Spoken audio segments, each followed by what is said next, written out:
감정은 어떻게 생기는 것일까요? 예를 들어 여러분은 성공과 실패가 감정을 만들었다고 생각합니다. 정말 그럴까요? 물론 현실에 성공과 실패가 없다는 말이 아닙니다. 하지만 성공이 긍정적인 감정을 만든 것도 아니고 실패가 부정적인 감정을 만든 것도 아니라는 것입니다. 여러분이 성공했다고 생각하기 때문에 긍정적인 감정이 생겼고 실패했다고 생각하기 때문에 부정적인 감정이 생겼습니다. 결국 감정은 성공과 실패가 만든 것이 아니라 성공했다는 생각과 실패했다는 생각, 즉 자아가 만든 것입니다. 그렇다면 자아가 감정을 만들었는데 감정을 해결할 수 있을까요? 다시 말해서 감정이 감정을 없앨 수 있을까요? 단언컨대 자아로 감정을 소멸할 수 없고 오히려 감정이 더 강해지게 만듭니다. 다시 말해서 감정을 소멸하려면 하나의 세계를 두 개의 세계로 분리하여 하나를 선택하는 생각을 다시 하나의 세계로 합의를 시켜야 됩니다. 한마디로 생각을 소멸해야 감정이 사라진다는 것입니다. 그래서 지금까지 여러분이 감정을 소멸하라고 했던 모든 행위들이 일시적인 효과는 있었지만 결과적으로는 감정을 더 키우게 된 것입니다. 예를 들어 여러분이 우울증, 공황장애, 무기력증 등에서 벗어나려고 감정을 소멸하라고 하면 오히려 우울, 공포와 두려움,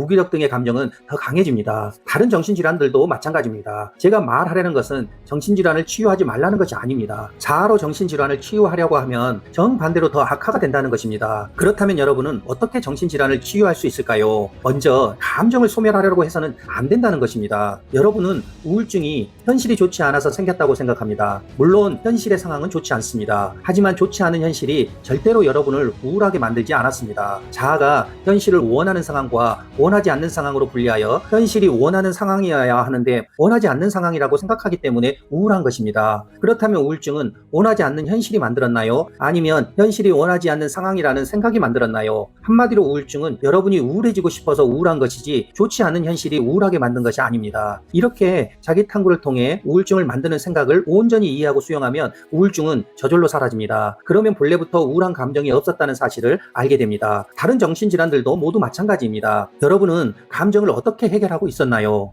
안타깝게도 지금까지 여러분이 감정을 해결하려고 했던 모든 행위들은 정반대의 현실을 끌어당기고 있었습니다. 그래서 여러분은 자아로 감정을 느끼고 수용하려고 해서는 안 됩니다. 또한 자아로 감정을 흘려보내거나 내려놓으려고 해서도 안 됩니다. 왜냐하면 감정은 자아가 만들었기 때문입니다. 그래서 자아로 감정을 느끼고 수용하려고 하거나 감정을 흘려보내고 내려놓으려고 하면 자아가 강화될 뿐입니다. 여기서 제가 말하려는 것은 감정을 해결하지 말라는 것이 아니라 자아로 감정을 해결하려는 것은 백해무익하다는 것입니다. 그래서 여러분은 지금까지 진정한 사랑, 감사, 기쁨, 용서 등이 무엇인지 알지 못합니다. 왜냐하면 삶의 주체를 자아로 살았기 때문입니다.